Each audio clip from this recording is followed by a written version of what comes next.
محترم سامعین کرام، عزیزان گرامی قدر، ہم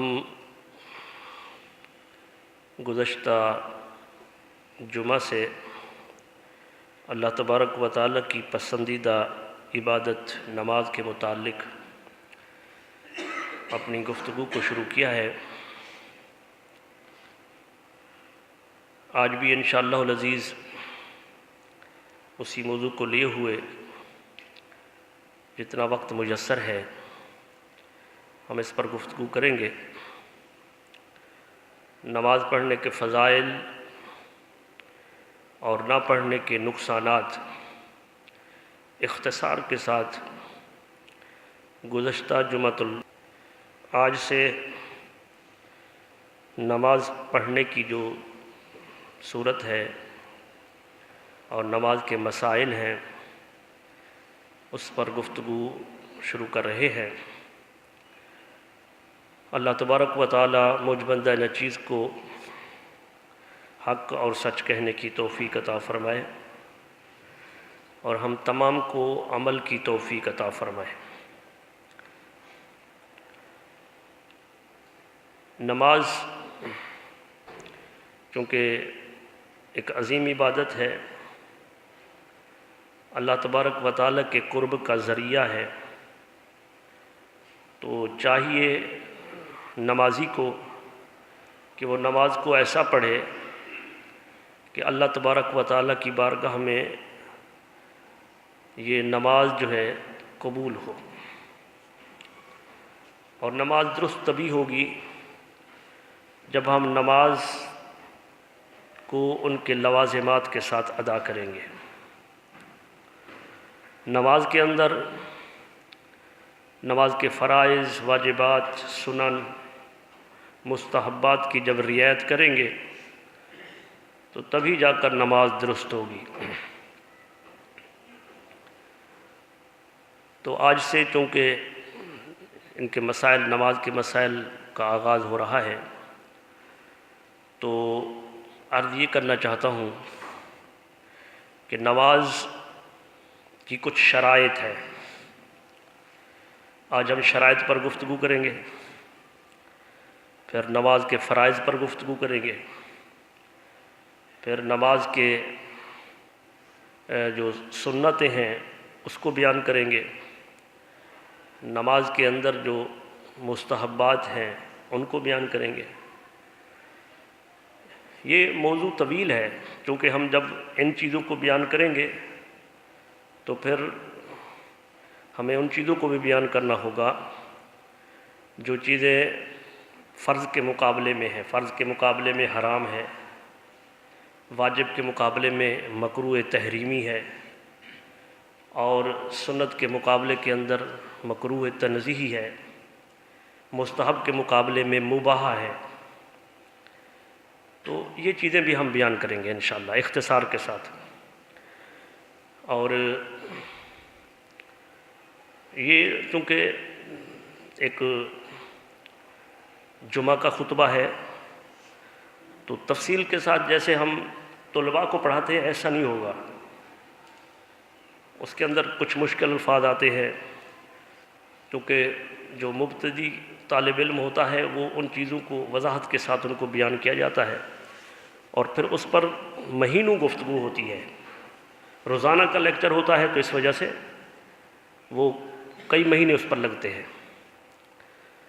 یہاں ہم جو چیزیں جو ہے نا ضرورت کی ہیں ان کو بیان کریں گے،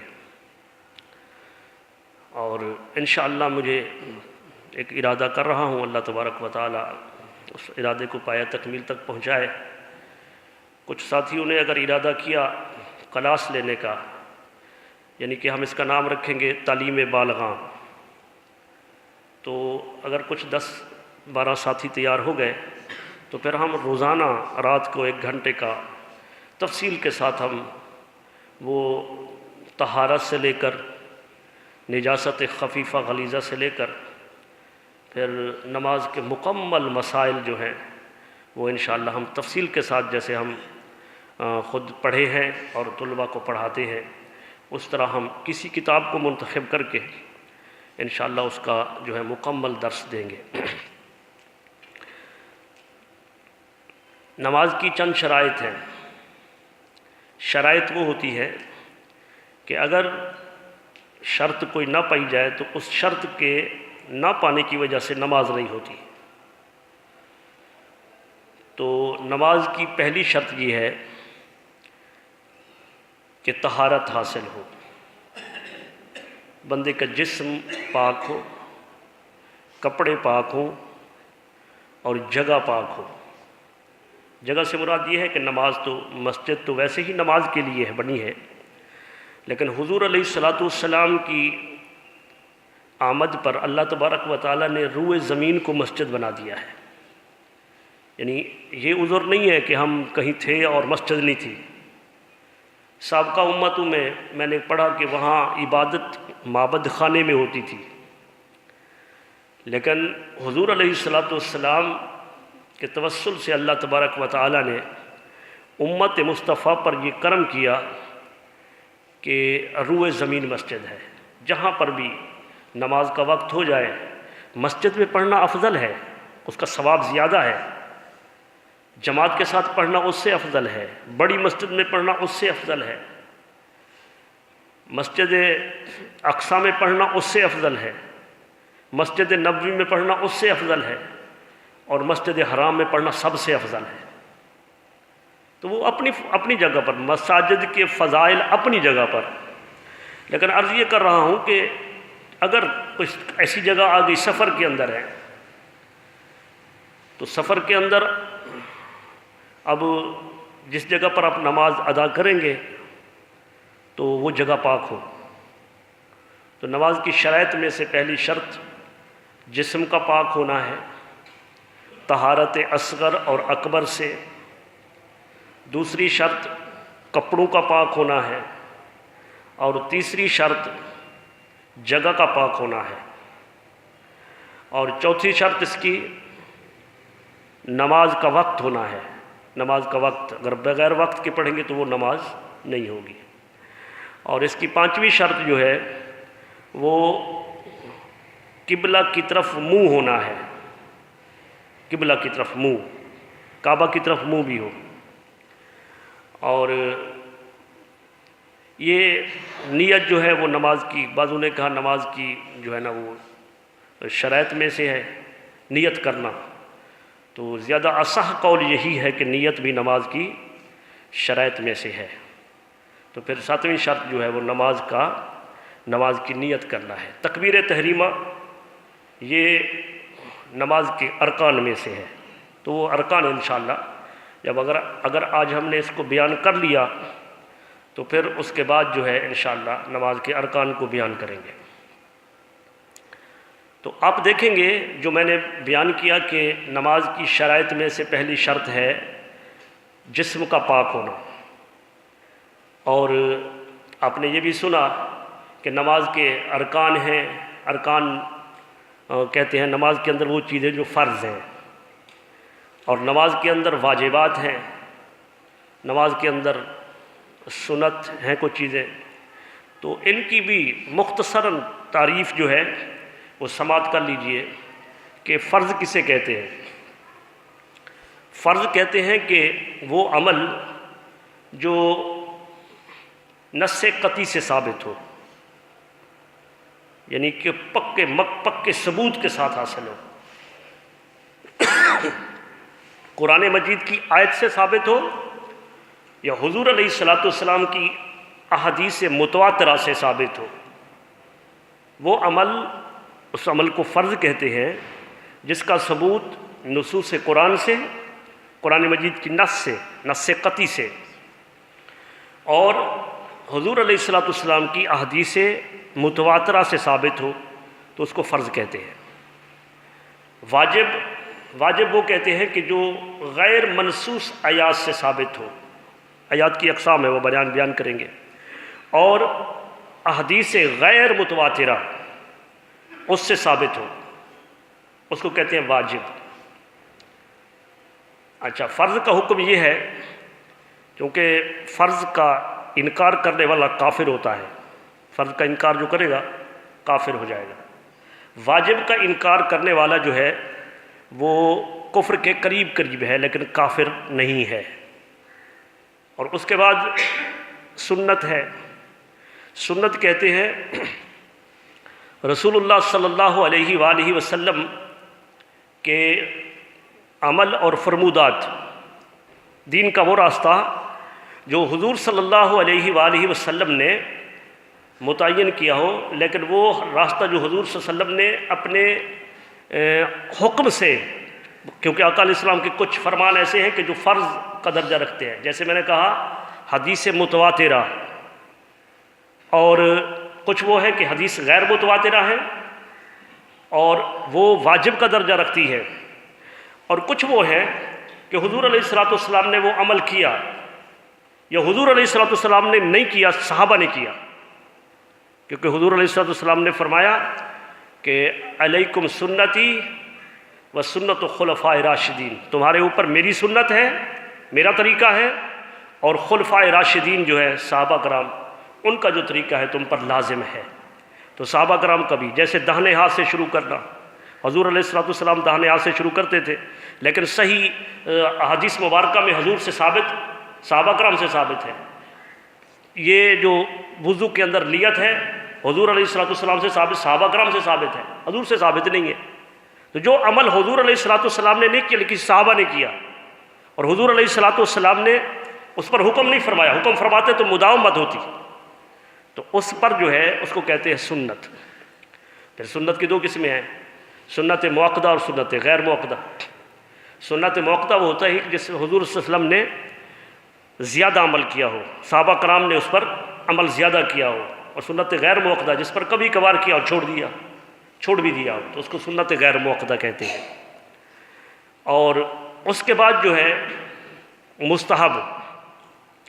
مستحب جو ہوتا ہے، اچھا سنت کا حکم کیا ہے؟ سنت کا انکار کرنے والا فاسق و فاجر ہے۔ سنت کو اپنانے نہ اپنانے والا، سنت کا پتہ چلے پھر بھی اس کا استہزاء کرے، یہاں تک کہ علماء کرام نے فرمایا، حضرت عبدالعزیز محدث دہلوی نے فرمایا کہ اگر داڑھی کا بھی استہزاء کیا جائے، داڑھی چونکہ حضور کی سنت سے ہے اور سارے انبیاء کرام کی سنت سے ہے، اگر کوئی استہزاء کرے داڑھی کا تو اس داڑھی کی سنت کا استہزاء مذاق کرنے سے وہ کافر ہو جاتا ہے۔ تو سنت کا استہزاء کرنے والا کافر ہے۔ اور اس کے بعد ہے مستحب جو ہے وہ عمل ہے کہ جس کے کرنے سے ثواب ملتا ہے، جس کے نہ کرنے سے گناہ نہیں ملتا ہے، جس کے کرنے سے ثواب ملتا ہے اور جس کے نہ کرنے سے گناہ نہیں ملتا۔ جیسے دعائے ثانی ہے، مسجد کے اندر نماز کے بعد دعائے اول جو ہے وہ حضور علیہ السلام سے ثابت ہے مختصراً، اللہم انت السلام منک السلام، اور قرآن مجید میں بھی ہے کہ جب تم نماز سے فائدہ فراغت فانصب، کہ جب تم نماز سے فارغ ہو جاؤ تو دعا میں خوب کوشش کرو، تو قرآن سے بھی ہے اور حضور علیہ السلام بھی۔ اور دعائے ثانی جو ہے وہ صحابہ کرام اپنی اپنی عبادت میں مشغول ہوتے تھے، اب جو طریقہ کار چلا ہے دعائے ثانی بھی اجتماعی طور پر مانگ لی جائے تو ایک مستحب اچھا عمل ہے۔ اس وجہ سے اچھا عمل ہے کہ دعا اگر اکیلا بندہ مانگے، دعا کے آداب میں یہ آئے گا، جب آخر میں دعاؤں کے آداب بیان کریں گے تو انشاءاللہ اس کو تفصیل کے ساتھ بیان کریں گے کہ جب اجتماعی طور پر دعا کی جائے تو اس اجتماع کے اندر جو بھی اللہ کا نیک مقرب بندہ ہوتا ہے اس کی دعا کے تصدق سے سب کی دعائیں قبول ہو جاتی ہیں۔ اور ایک کثیر احادیث مبارکہ کے اندر حکم ہے کہ جو بھی عبادت کرو وہ تم اجتماع جمع ہو کر کرو۔ اللہ تبارک و تعالیٰ کا قرآن مجید میں بھی ارشاد ہے کہ تم جب سارے مل کر استغفار کرو، قرآن مجید میں اللہ تبارک و تعالیٰ نے فرمایا کہ سارے مل کر تم اللہ کی بارگاہ میں استغفار کرو۔ تو سب کے مل جانے سے جو ہے نا وہ اس میں سے کوئی بھی اللہ کا نیک بندہ ہے اس کی دعا کے تصدق سے سب کی دعاؤں کو قبول کر لیا جاتا ہے۔ تو یہ مستحب ہے۔ مستحب کا چھوڑنے والا گناہ گار نہیں ہوتا، مستحب کا اپنانے والا ثواب کا مستحق ہوتا ہے، ثواب ملتا ہے اسے، ایک اچھا عمل ہے۔ تو اب اس کے بعد میں نے عرض کیا کہ نماز کی شرائط میں سے پہلی شرط ہے جسم کا پاک ہونا، جسم کا پاک ہونا۔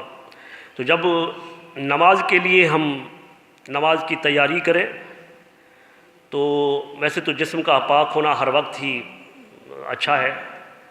ہم نے ایک کتاب ہے تحفۃ النصائح، اس کو ہم پڑھا تھا تو ہمیں یوں لگ رہا تھا کہ کوئی ایسی بات ہی نہیں ہے کہ جب ہم بغیر وضو کے کسی چیز کو ہم دیکھ سکیں یا کر سکیں۔ بڑے تفصیل کے ساتھ انہوں نے بیان کیا کہ والدین کو بھی بغیر وضو کے نہیں دیکھنا چاہیے۔ والدین تو عظمت ہے، ان کی بہت بڑی عظمت ہے۔ چاند سورج یہ بھی اللہ کی نشانی ہے، ستارے ان کو بھی بغیر وضو کے نہیں دیکھنا چاہیے، یعنی اس میں یہ اللہ کی علامات ہیں، نشانیاں ہیں۔ تو یوں پتہ چلا کہ ہر وقت بندہ وضو میں رہے، اور جو ہر وقت وضو میں رہتا ہے اس کی بہت بڑی عظمت ہے، اس پر نگہبان فرشتے مقرر ہوتے ہیں، ہر وقت اللہ تبارک و تعالیٰ کی رحمت میں رہتا ہے۔ تو پہلی شرط ہے جسم کا پاک ہونا، حدث اصغر اور اکبر سے۔ نجاست کی جو قسمیں ہیں وہ میں نے عرض کیا کہ حدث اکبر اصغر کیا ہے۔ نجاست کی دو قسمیں ہیں، حقیقی اور حکمی۔ حقیقی نجاست وہ ہوتی ہے کہ جب لگ جائے حقیقت میں کوئی نجاست جسم پر لگ جائے اور اس کو دور کیا جائے، اور حکمی نجاست یہ ہے کہ اب بندے کا ہوا خارج ہو گئی، اب بندے کے جسم پر نجاست تو نہیں ہے، لیکن حکم یہ ہے کہ یہ بھی نجس ہو گیا ہے، پلید ہو گیا، اب کیا کریں؟ وضو کریں۔ اس کو میں نے عرض کیا کہ اگر ہماری یہ کلاس کوئی بنی، آخر میں اعلان بھی کر دوں گا، اگر 10-15 لوگ کی کلاس بنی تعلیم بالغاں کی تو تفصیل کے ساتھ انشاءاللہ اس کو بیان کریں گے۔ تو یہ جو طہارت ہے کہ بندہ حد سے اصغر اور اکبر سے پاک ہو نماز کے لیے، حد سے اصغر اور اکبر، تو نماز چونکہ طہارت نماز کے لیے ضروری ہے، 3 چیزوں کے لیے وضو کرنا فرض ہے۔ نور العزا نے تو لکھا 2 چیزوں کے لیے جو ہے نا وضو فرض ہے، ایک نماز کے لیے اور دوسرا قرآن کو چھونے کے لیے، اور طواف کعبہ کے لیے وضو کرنا واجب ہے۔ لیکن دیگر کتابوں کے اندر جو ہے وہ طواف کعبہ کے لیے بھی وضو فرض ہے وضو طواف کعبہ کے لیے۔ تو نماز کے اندر جو ہے نماز کے لیے وضو کرنا فرض ہے، وہ نماز یہ پنجگانہ نماز ہو یا وہ نماز جنازہ ہو یا وہ سجدہ تلاوت ہو۔ سجدہ تلاوت کیونکہ وہ بھی اللہ تبارک و تعالیٰ کی بارگاہ میں ایک تزلزل اور عاجزی کے ساتھ اللہ کی عبادت ہے سجدہ تلاوت، اور یہ سب نماز کے زمرے میں آتے ہیں، سجدہ تلاوت بھی اور نماز جنازہ بھی اور یہ پنجگانہ نماز بھی، ان تمام کے لیے نماز کے لیے جو ہے یہ اس کے لیے وضو فرض ہے۔ تو جب نماز کا ارادہ کیا ہے تو اللہ تبارک و تعالیٰ نے، کیونکہ فرض کیوں ہے میں نے بتایا نا کہ فرض وہ ہوتا ہے کہ جو نصوص قطعیہ سے ثابت ہو، تو فرض اس وجہ سے ہے کہ اللہ تبارک و تعالیٰ نے اپنے کلام قرآن مجید میں ارشاد فرمایا ہے، یا ایھا الذین آمنوا، اے ایمان والو، اذا قمتم الی الصلاۃ، جب تم نماز کے لیے کھڑے ہو جاؤ، نماز کے لیے کھڑے ہو جائے۔ آج قم تم کا معنی جو ہے یہی نہیں ہے کہ قم تم جب نماز کے لیے، جب نماز کا وقت ہو تو اس وقت کھڑے ہو، اس قم تم کا معنی ہے جب اردتم، جب تم نماز کا ارادہ کرو۔ نماز کا یہ نہیں ہے کہ نماز کے لیے جب کھڑے تو اسی وقت وضو کرنا ہے، نہیں، اردتم جب تم نماز کا ارادہ کرو، جب تم نماز کا ارادہ کرو تو کیا کرو؟ فاغسلوا وجوہکم، اپنے چہروں کو دھو لو، وَأَيْدِيَكُمْ إِلَى الْمَرَافِقِ، اور اپنے ہاتھوں کو دھو لو، إِلَى الْمَرَافِقِ، یہ الا جو ہے تک معنی نہیں ہے کہ یہاں تک دھو لیا جائے، الا بمعنی ما ہے، ما معنی سمیت، یعنی کوہنیوں سمیت دھو لو۔ تو اب دیکھیں نا فرض بیان ہو رہے ہیں، فرض اللہ کا حکم ہے نا، اللہ کا نص قطعی ہے، اس سے وضو کے فرض بیان ہو رہے ہیں، اور بتایا جا رہا ہے کہ جب تم نماز کا ارادہ کرو تو اس وقت کیا کرو؟ اس وقت تم اپنے چہروں کو دھو لو، وَأَيْدِيَكُمْ، اپنے ہاتھوں کو دھو لو۔ کہاں تک؟ ہاتھ کو یہ پہنچو تک ہاتھ نہیں ہوتا ہے، ہاتھ اس انگلی سے یہاں سے لے کر یہاں تک ہاتھ ہوتا ہے۔ تو فرمایا کہ اپنے ہاتھوں کو دھو لو، الی المرافق، کوہنیوں سمیت دھو لو، کوہنیوں سمیت، کوہنیاں اس میں داخل ہیں، کوہنیوں تک نہیں ہے کہ بندہ یہاں تک دھوئے، کوہنیاں اس میں داخل ہیں۔ تو یہ دوسرا فرض اللہ تبارک و تعالی نے فرمایا، اور آگے فرمایا وَامْسَحُوا بِرُؤُوسِكُمْ، اپنے سروں کا مسح کرو، سروں کا مسح، یہ تیسرا فرض ہو گیا۔ اور وَأَرْجُلَكُمْ إِلَى الْكَعْبَيْنِ، اور اپنے پاؤں کو دھو لو ٹخنوں سمیت، الا بمانا یہاں ما ہے، الا مانا تک نہیں ہے یہاں پر کہ ٹخنوں تک دھو، بلکہ ٹخنے اس میں دھلنے چاہیے، ٹخنوں سمیت دھو۔ تو یہاں پر اللہ تبارک و تعالیٰ نے وہ بات بتا رہا تھا کہ اللہ تبارک و تعالیٰ نے جو میں نے جو کہا کہ نماز کے لیے طہارت شرط ہے، تو اللہ تبارک و تعالیٰ نے نماز کے لیے حکم فرمایا ہے اور ایمان والوں کو حکم فرمایا ہے، یا ایھا الذین آمنوا، اے ایمان والو، اذا قمتم الی الصلاۃ، جب تم نماز کے لیے کھڑے ہو جاؤ، یعنی اردتم، جب تم نماز کا ارادہ کرو تو پھر یہ چیزیں کر لو، وہ چیزیں گنوا دیا گیا۔ تو نماز کے لیے شرط ہے طہارت، طہارت۔ تو طہارت یہ حد سے اصغر جو ہے وہ وضو کو کہتے ہیں، حد سے اکبر جو ہے وہ غسل کو کہتے ہیں، اس کو بھی بیان کریں گے انشاءاللہ۔ تو حد سے اصغر کے اندر جو ہے وہ ان چار چیزوں کا دھونا فرض ہے، ان چار چیزوں کا دھونا فرض ہے، چہرے کا دھونا، دونوں ہاتھوں کا دھونا کوہنیوں سمیت، سر کا مسح کرنا، اور پاؤں کو ٹخنوں سمیت دھونا۔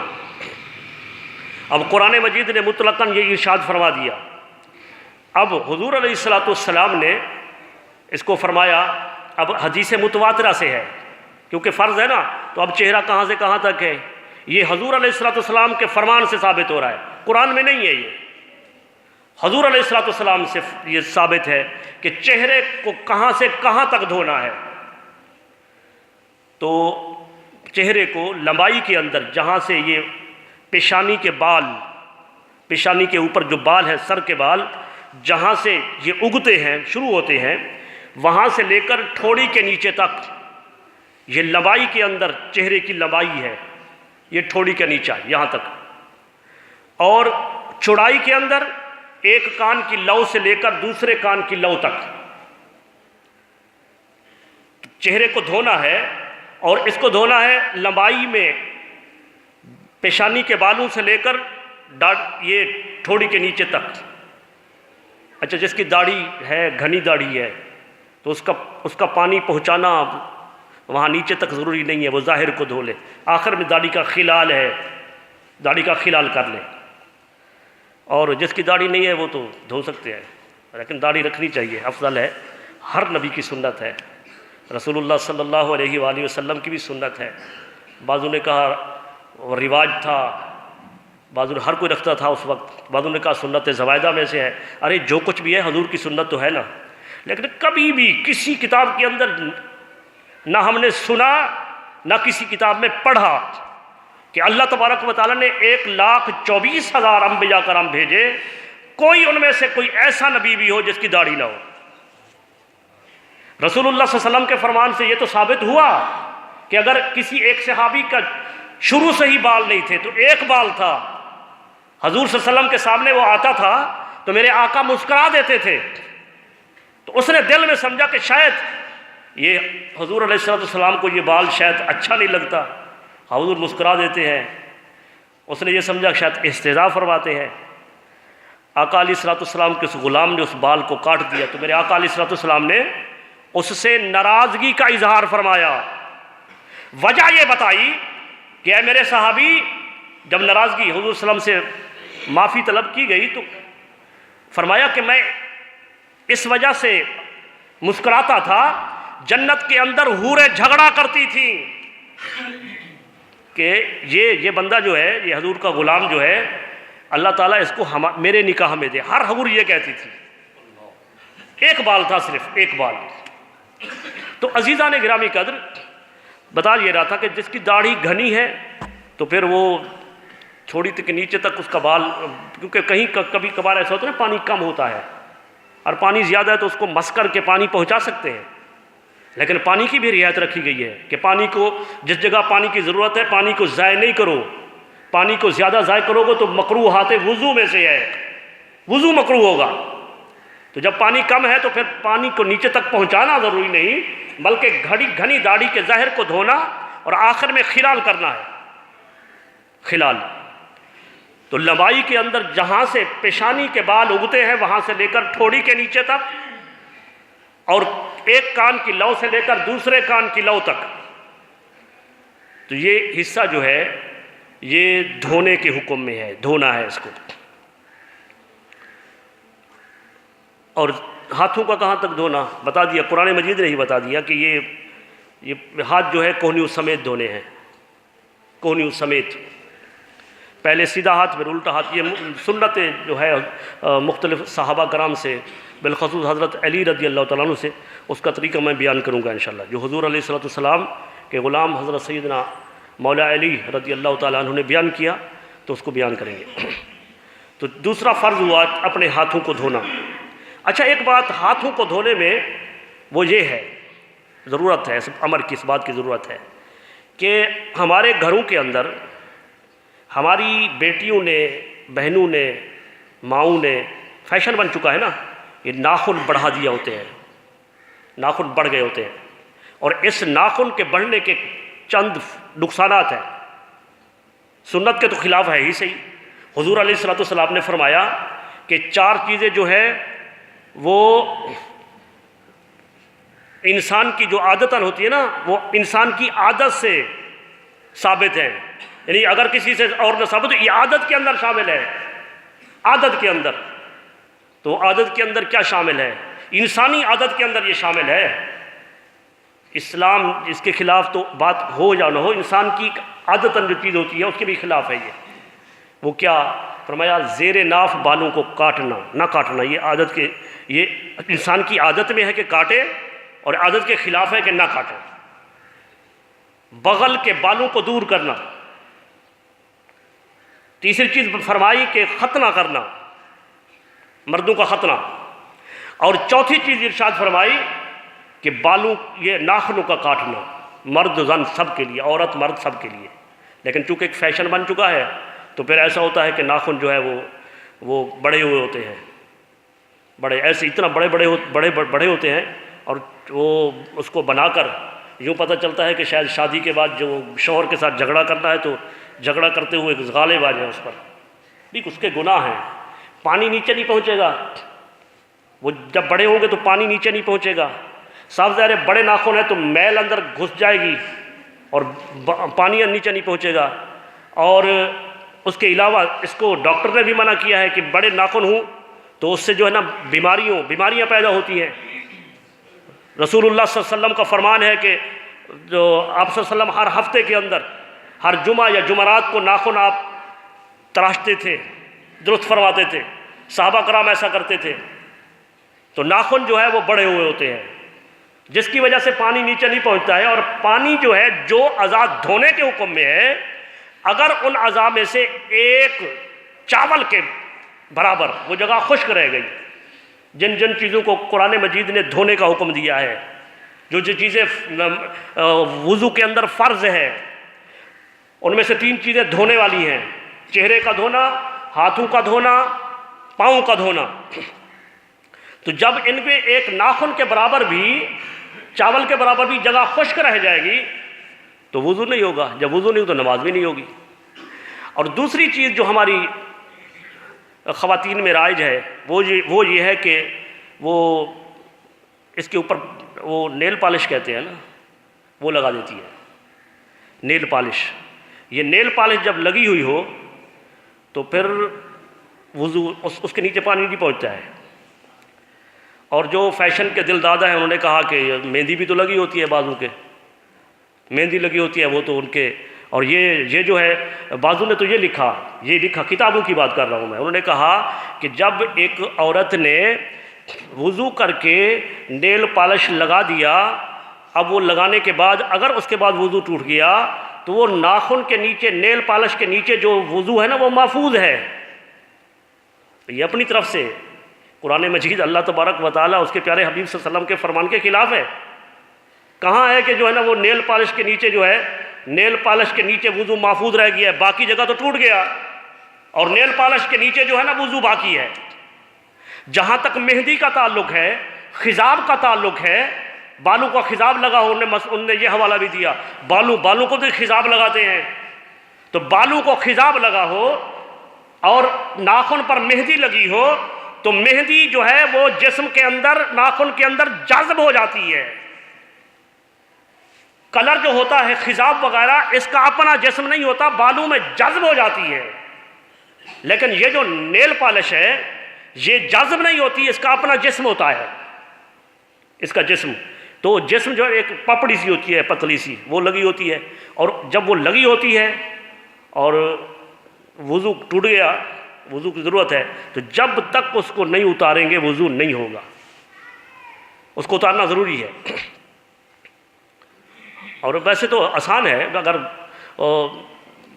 جو مختلف لباس کے لیے خواتین مختلف قسم کا ہار سنگار اور نیل پالش، ہر جوڑے کی اسی رنگ کی نیل پالش، تو اس کے لیے پھر ایسا ہوتا ہے ایک دن کسی تقریب میں گئے تو ایک جوڑا ہے تو نیل پالش جو ہے وہ اس رنگ کی ہے، دوسرے دن گئے تو دوسرے رنگ کی ہے. تو انہوں نے اہتمام کیا ہوتا ہے، تقریب میں جانے کے لیے اہتمام ہوتا ہے، وہ ریموو کرنے کے لیے، اس کو ہٹانے کے لیے لوشن ملتا ہے. تو جب کسی تقریب کے لیے جانے کے لیے یہ لوشن کا اہتمام ہوتا ہے تو اگر لگانی ہی ہے تو پھر نماز کے لیے بھی اس کو ہٹا دیا جائے، اس نیل پالش کو وہ اس لوشن سے ہٹا کر وہ ہٹائیں گے تبھی وضو ہوگا، ورنہ وضو نہیں ہوگا. تو یہ چیزیں جو ہے نا یہ میں نے اپنے گھروں کے اندر ہم نہیں بتانی ہے. تو اس وجہ سے بتا یہ رہا تھا کہ یہ بازو کا دھونا جو ہے یہ پورے بازو کا کوہنیوں سمیت دھونا یہ فرض ہے. اور تیسرا فرض جو ہے وہ ہے سر کا مسح کرنا. وَامْسَحُوا بِرُؤُوسِكُمْ. وہ ہمارے اہل تشیع بھائی ہیں نا، انہوں نے کہا کہ دیکھو فرض دو پہلے ہو گئے نا. پہلے اللہ تعالیٰ نے فرمایا کہ یا ایھا الذین آمنوا قمتم الی الصلاۃ فاغسلوا وجوہکم وایدیکم الی المرافق. اے ایمان والو اپنے چہروں کو دھو لو، اپنے ہاتھوں کو دھو لو کوہنیوں سمیت. تو آگے رب کائنات نے فرمایا کہ وَامْسَحُوا بِرُؤُوسِكُمْ، اپنے سروں کا مسح کرو، وَأَرْجُلَكُمْ اِلَى الْكَعْبَيْنِ، اپنے پاؤں کا مسح کرو کعبین تک. تو پاؤں کا مسح نہیں ہے یہ واو عاطفہ جو ہے نا آگے، یہ واو عاطفہ اگر یہ اسی پاؤں سر کے ساتھ مسح ہوتا نا تو اللہ تبارک و تعالی جو